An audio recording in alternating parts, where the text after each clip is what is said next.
Hello, नमस्कार प्यारे विद्यार्थियों। स्वागत है आप सभी का आपके अपने परिवार कुमार केडी क्लासेज में। इस नव वर्ष में मैं आप सभी विद्यार्थियों के लिए, कक्षा 10 वाले विद्यार्थियों के लिए, मैं कक्षा 10 की गणित को बिल्कुल शुरू से एक नए तरीके से, एक नए अंदाज में शुरू करने वाला हूँ। उसकी आज ये पहली क्लास होगी। इस क्लास में हम पहले अध्याय वास्तविक संख्याओं के बारे में अध्ययन करेंगे। वास्तविक संख्याओं में जो आपकी जनरल जानकारी थी वो आपने कक्षा 9 में जान लिया है। संख्याएं क्या होती हैं, संख्याएं कितनी प्रकार की होती हैं, वास्तविक संख्याएं, काल्पनिक संख्याएं। वास्तविक संख्याओं में आपने जाना कि प्राकृतिक संख्याएं, जो आपकी पूर्ण संख्याएं, पूर्णांक, परिमेय संख्याएं, अपरिमेय संख्याएं, ये सभी वास्तविक संख्याओं के अंतर्गत आती हैं। कक्षा 10 में हमें इससे थोड़ा आगे की जानकारी प्राप्त करनी है। हमें इन वास्तविक संख्याओं में जो चीज़ें आगे आएंगी उनके बारे में अध्ययन करना है। खासकर हमें इस कक्षा में अध्ययन करना है धनात्मक पूर्णांकों के 2 गुणों के बारे में। वे गुण कौन कौन से हैं? पहला गुण है आपका यूक्लिड विभाजन एल्गोरिथम और दूसरा गुण है अंकगणित की आधारभूत प्रमेय। तो इसमें एक वर्ड आया है एल्गोरिथम। तो पहले ये पता होना चाहिए कि एल्गोरिथम होता क्या है। तो और एक वर्ड आया है प्रमेय। तो प्रमेय भी पता होना चाहिए कि क्या होता है। एल्गोरिथम और प्रमेय, इन दोनों चीज़ों में अंतर है। प्रमेय क्या होता है? प्रमेय एक सिद्ध किया हुआ कथन होता है जो एक अन्य कथन को सिद्ध करने के लिए प्रयोग किया जाता है। प्रमेय एक सिद्ध किया हुआ कथन होता है जो अन्य कथन को सिद्ध करने के लिए प्रयोग किया जाता है। एल्गोरिथम क्या होती है?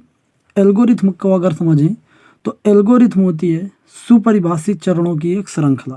सुपरिभाषित चरणों की एक श्रृंखला है जो विशेष प्रकार की समस्या को हल करने की विधि प्रदान करती है। ठीक है ना। अब डिपेंड करता है कि वो समस्या किस प्रकार की है, उसको हल करने की विधि प्रदान करेगा एल्गोरिथम। हमें यहाँ पे अध्ययन करना है यूक्लिड विभाजन एल्गोरिथम के बारे में। तो यूक्लिड विभाजन एल्गोरिथम क्या होती है?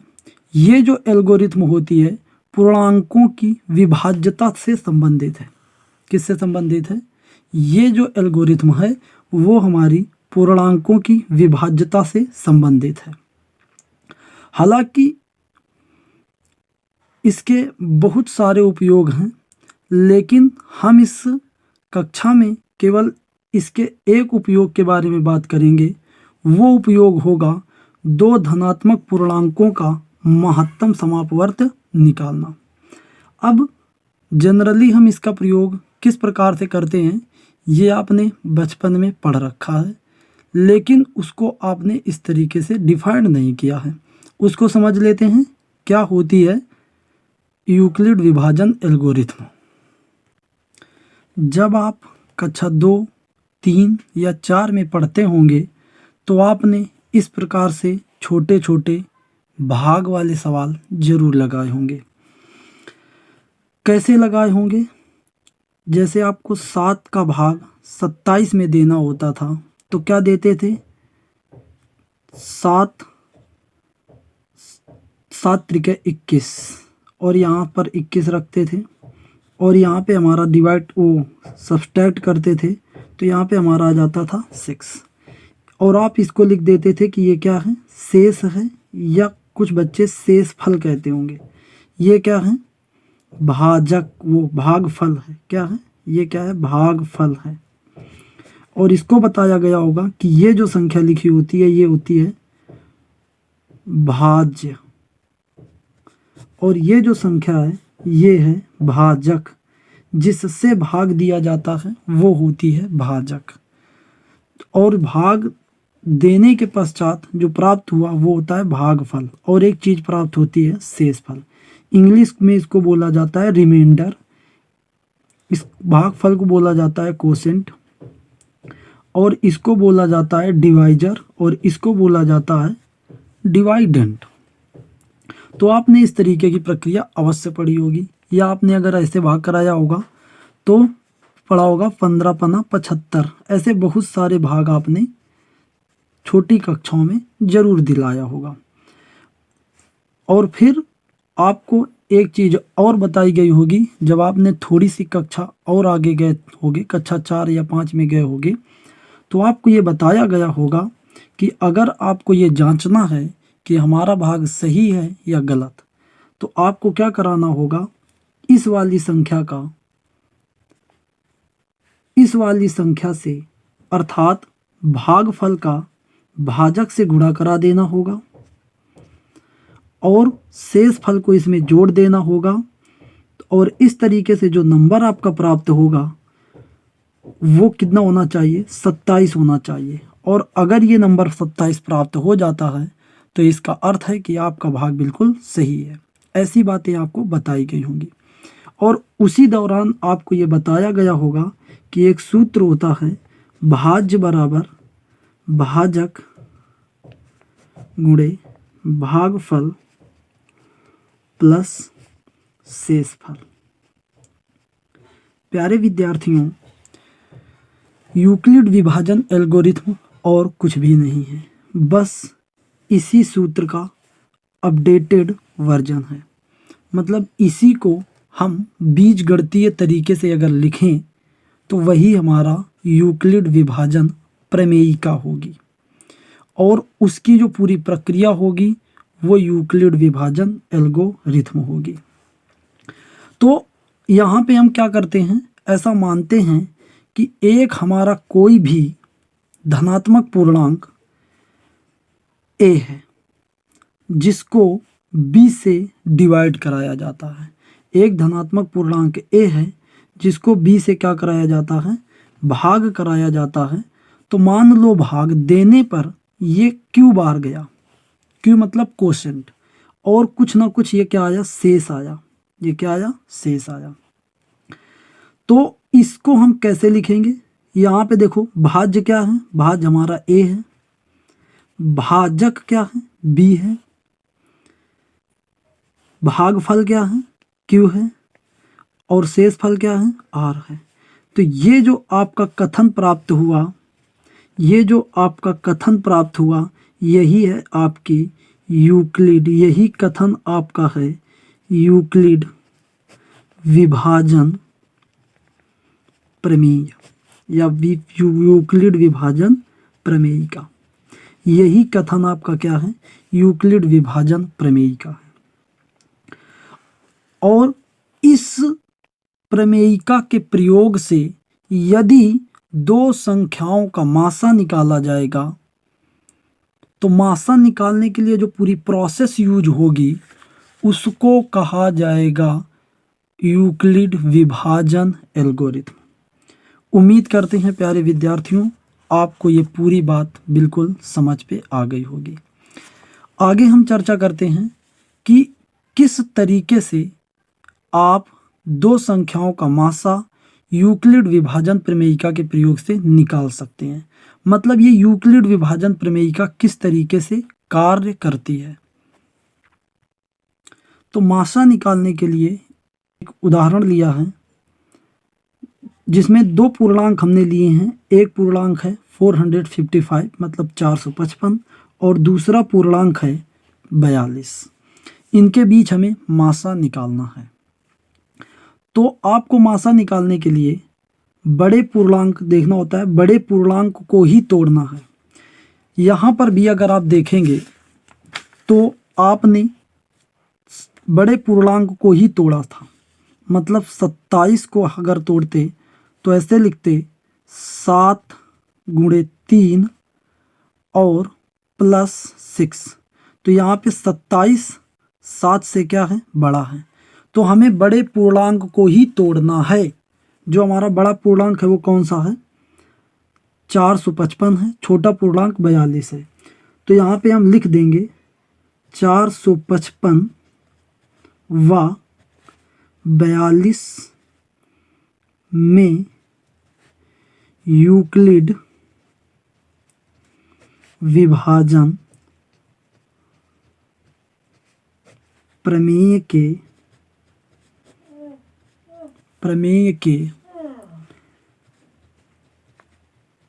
प्रयोग से। देखो 455 को तोड़ रहे हैं हम यूक्लिड विभाजन प्रमेयिका के प्रयोग से, ठीक है ना प्यारे बच्चों। एक बात और ध्यान देनी होती है, वो बहुत महत्वपूर्ण है। यहाँ पे ये जो आर होता है, जो शेषफल होता है, ये सदैव बी से छोटा ही रहेगा। मतलब शेषफल कभी भी भाजक से बड़ा नहीं हो सकता। शेषफल कभी भी भाजक से बड़ा नहीं हो सकता। तो ऐसे ध्यान देंगे। तो यहाँ पे 455 अगर साइड में अगर आप भाग दिलाते 455 हमारा यहाँ पे होता। आप सोच के देखो 455 में अगर आप किसका 42 का भाग दिलाते तो ये आप कितने बार जाता।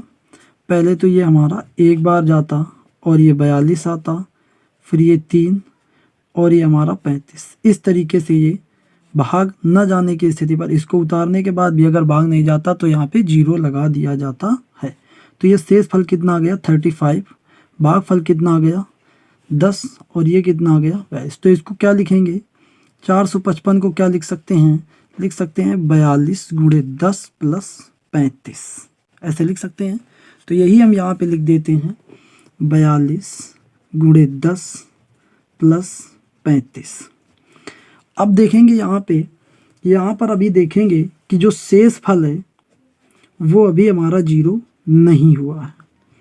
तो लिखेंगे शेष फल बराबर 0 के नहीं है।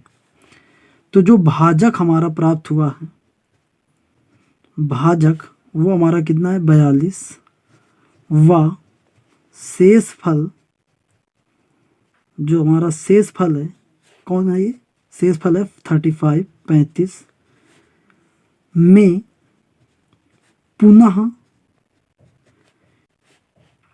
यूक्लिड विभाजन प्रमेयिका के प्रयोग से। तो ये क्या बात हो जाएगी। अब देखो इसमें बड़ा कौन है 42 और छोटा कौन है 35। तो 42 को तोड़ेंगे कैसे 35 गुणे 1 प्लस 7। मतलब अगर आपको छोटी संख्या का सदैव भाग कराना है बड़ी संख्या में, कराएंगे कितना बार जाएगा 1 टाइम जाएगा और ये हमारा हो जाएगा 35 और ये रिमाइंडर बचेगा 7। तो इस तरीके से हमारा इसको लिख दिया हमने इस तरीके से, भाज्य बराबर ये हमारा भाजक था, ये हमारा भागफल था, ये हमारा शेष फल था। अभी भी हमने देखा कि जो हमारा शेष फल है वो 0 के बराबर नहीं है। तो फिर अब नया जो भाजक होगा उसको ले लेंगे। तो भाजक कितना है 35 व शेष फल कितना है, शेष फल हमारा जो है 7 में पुनः यूक्लिड विभाजन प्रमेयिका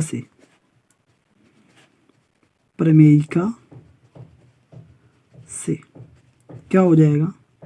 तो यहाँ पे हम 35 को लिखेंगे। अब देखो जो छोटी संख्या होती है उसी का भाग कराया जाता है। तो 7 का भाग 35 में कराएंगे, 5 टाइम जाएगा और ये हो जाएगा 0। शेष कितना आ जाएगा 0। मतलब इसमें हम 35 को लिख सकते हैं 7 × 5 + 0। ठीक, तो ये क्या हो जाएगा, यहाँ पे हम क्या लिख देंगे 35 को 7 × 5 + 0।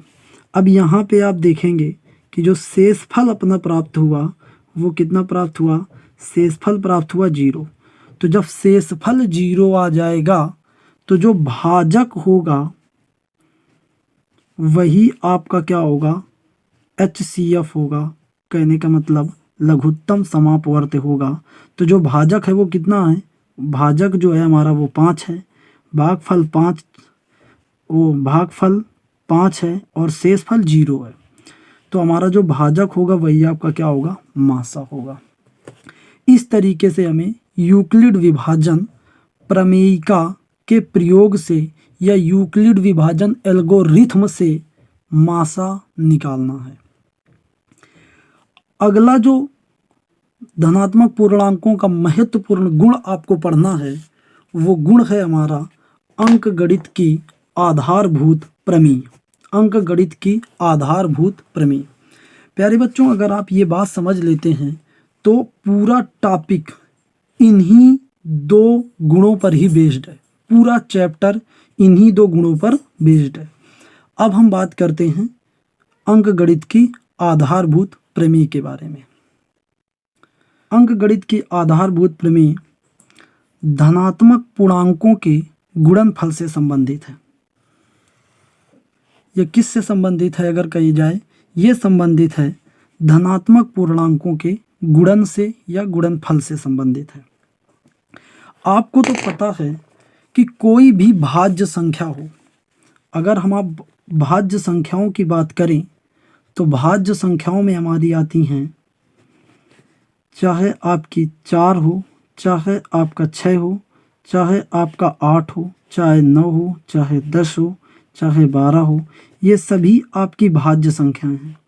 तो आपको पता है प्यारे बच्चों कि कोई भी भाज्य संख्या हो वो अभाज्य संख्याओं के गुणनफल के रूप में व्यक्त की जा सकती है। कोई भी भाज्य संख्या हो, जैसे 4 को हम 2 गुणे 2 लिख सकते हैं, 2 भी अभाज्य संख्या है और 2 भी अभाज्य संख्या है। 6 को हम 2 गुणे 3 लिख सकते हैं, 2 भी अभाज्य संख्या है और 3 भी अभाज्य संख्या है। ऐसे ही 8 को 2 गुणे 2 लिख सकते हैं। 9 को क्या लिख सकते हैं, 3 गुणे 3 लिख सकते हैं। 10 को 2 गुणे 5 लिख सकते हैं। 12 को 2 गुणे 3 लिख सकते हैं। तो आपने देखा कि कोई भी भाज्य संख्या हो अर्थात कंपोजिट नंबर हो, उसको हम अभाज्य संख्याओं के गुणनफल के रूप में लिख सकते हैं, अर्थात प्राइम नंबर के मल्टीपल के रूप में, मल्टीप्लिकेशन के रूप में या प्रोडक्ट के रूप में लिख सकते हैं। तो यही जो बात है, यही जो तथ्य है, यही जो कथन है, वो हमारा अंकगणित की आधारभूत प्रमेय कहलाता है। यहाँ पे हमने इस बात को मेंशन भी किया है कि प्रत्येक भाज्य संख्या को अभाज्य संख्याओं के गुणनफल के रूप में व्यक्त किया जा सकता है। इसी को क्या कहते हैं, अंकगणित की आधारभूत प्रमेय। अब आपके मन में एक सवाल आना चाहिए कि इस प्रमेय का यूज क्या है। इस प्रमेय के 2 महत्वपूर्ण उपयोग हैं। 2 महत्वपूर्ण उपयोग क्या हैं? इसका पहला उपयोग ये है कि जो आपने कक्षा 9 में संख्याएं पढ़ी हैं, जैसे √2, √5, √7, अर्थात कोई भी अभाज्य संख्या और उसमें रूट लगा हो।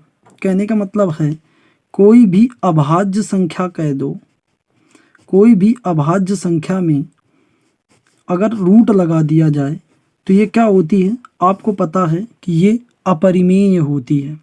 तो हमें यही सिद्ध करना, मतलब इन अपरिमेय संख्याओं की अपरिमेयता सिद्ध करने में इसका प्रयोग होता है।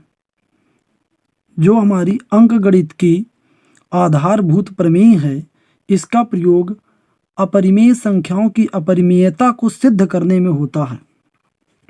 और दूसरा इसका उपयोग ये है कि ये किसी भी परिमेय संख्या, आपको पता है प्यारे बच्चों कि परिमेय संख्याएं और अपरिमेय संख्याएं क्या होती हैं।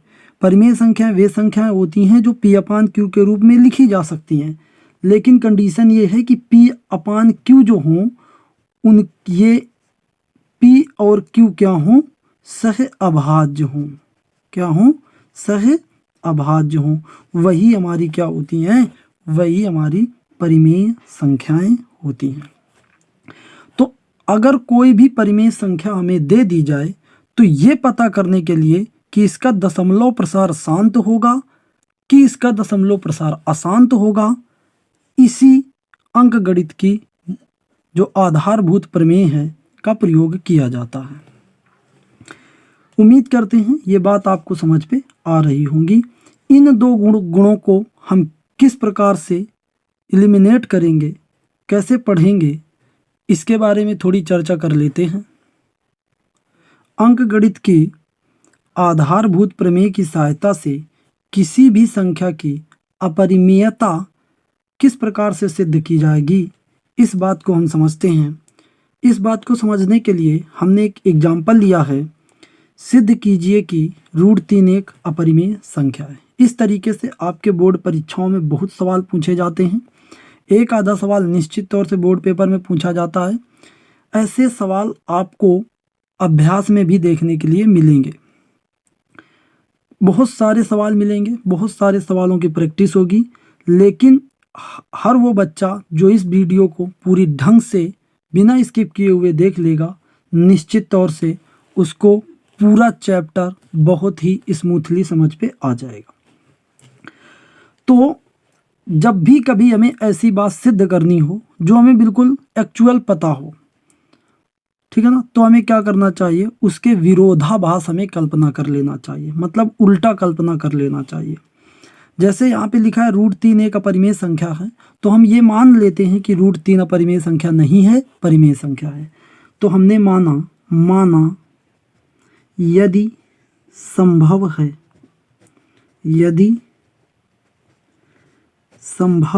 है तो √3 एक क्या है, परिमेय संख्या है। √3 एक परिमेय संख्या है। तो अगर ये √3 एक परिमेय संख्या है तो निश्चित तौर से इसे a/b या p/q के रूप में लिखा जा सकता होगा, ठीक है ना। तो इससे हमने मान लो इसको ऐसे, जिसका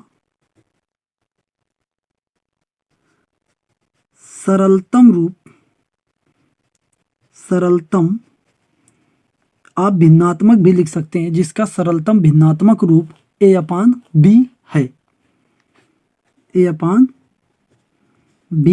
है, ठीक। तो a/b बराबर क्या लिख देंगे, √3, क्योंकि a/b किसका, √3 का ही सरलतम रूप है, तो a/b √3 के बराबर होगा। हमने ऐसा कल्पना की।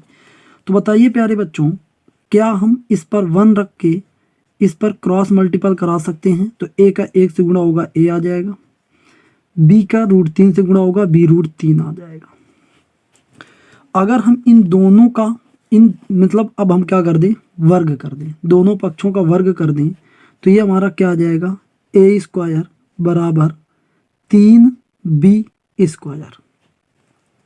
एक चीज बताते हैं प्यारे बच्चों, दुनिया की कोई भी संख्या हो, जैसे 36, 25, 49,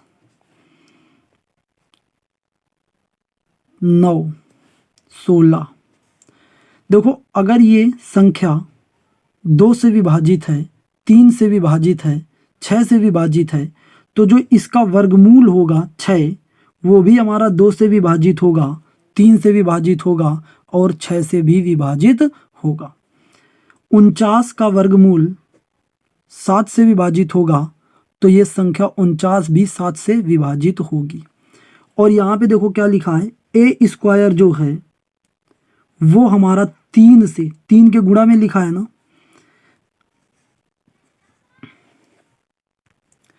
यहाँ पे एक पॉइंट और मेंशन करना पड़ेगा जो बहुत इंपॉर्टेंट है, a व b सहअभाज्य पूर्णांक है, सहअभाज्य पूर्णांक है।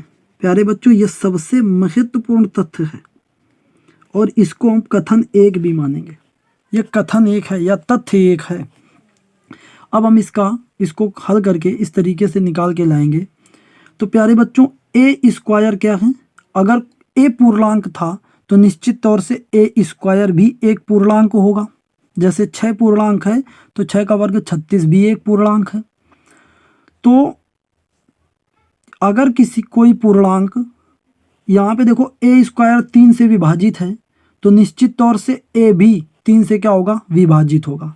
जैसे 36 हमारा 6 से विभाजित था, तो इसका वर्गमूल 6 भी हमारा 3 से विभाजित होगा। तो यहाँ पे इस बात को मेंशन करेंगे कि ए स्क्वायर 3 से विभाजित है, तो ए भी क्या होगा, 3 से विभाजित होगा, 3 से विभाजित होगा। तो अगर ए मान लो 3 से विभाजित है, ए को हमने 3 से डिवाइड कराया, तो विभाजित होने का अर्थ ये होता है कि मान लो ए को 3 से विभाजित कराया और बी वो सी बार गया, कितने बार गया, सी बार गया, तो यहाँ पे शेषफल हमारा क्या आना चाहिए, 0। अगर जैसे 2 से 4 विभाजित है, तो अगर 2 का भाग 4 में कराओगे तो शेष 0 आएगा। वही बात हमने आप यहाँ पे बताई। तो ए बराबर आप क्या लिख सकते हो, ए बराबर आप लिख सकते हो 3c। यही मान अब हम इस समीकरण में रख दें, इसको हम समीकरण 2 मान लेते हैं।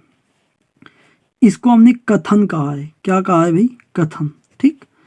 तो इसी बात को हम इस समीकरण 2 में रख देते हैं।